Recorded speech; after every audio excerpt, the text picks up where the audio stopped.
Ibrahima Sarr, représentant du personnel du groupe La Poste. Voilà, je pense que c'était très attendu par La Poste parce que cette activité à terme devrait déterminer le coût réel de la rémunération du service public postal dont La Poste est concessionnaire au Sénégal. Depuis très longtemps, La Poste a réalisé ce système de comptabilité analytique. C'est en phase de maturation et nous en avons déjà fait même des calculs qui ont déterminé le coût supporté par La Poste en termes de service public et qui se situerait à 11 milliards 500 millions. Mais l'État voulait vraiment auditer le système et par le biais de l'autorité de régulation des télécommunications et des postes, ARTP. L'ARTP s'est sacrifiée à cette activité en confiant la mission au cabinet Grant Thornton qui a réalisé la mission. Aujourd'hui, il s'agit véritablement de restituer les travaux de ce cabinet-là. Mais l'attente de La Poste et des postiers est plutôt les résultats générés par cette mission d'audit. Parce que nous avions toujours et depuis très longtemps supporté des coûts relatifs à la mission de service public qui greuvent notre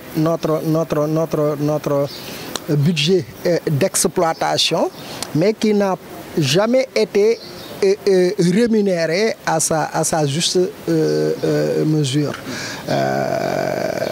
La comptabilité analytique est un outil de pilotage. Certes, toutes les entreprises doivent en disposer.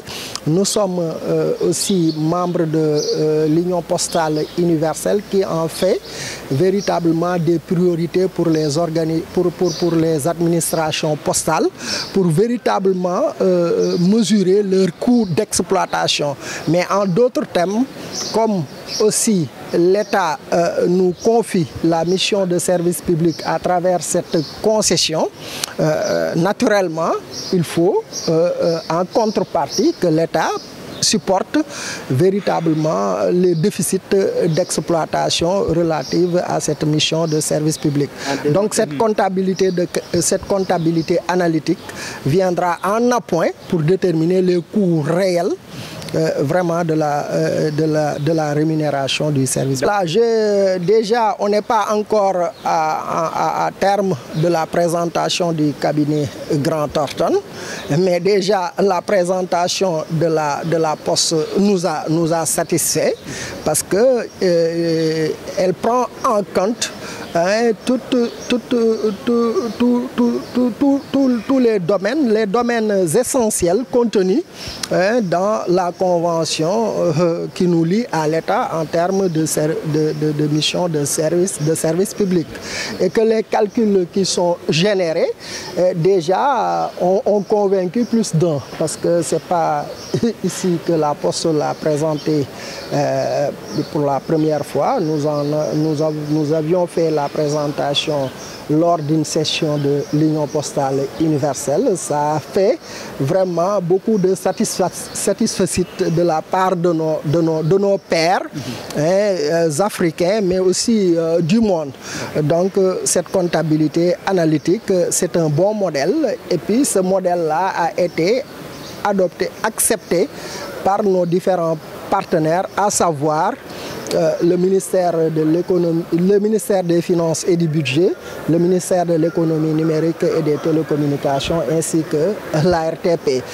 Donc c'est en phase de maturation, les calculs ont été déjà faits et ça permet aujourd'hui d'avoir un pilotage beaucoup plus transparent et une clairvoyance en termes de coûts supportés sur nos services et les produits que nous vendons aux populations sénégalaises. Mais en définitive, ça permettra véritablement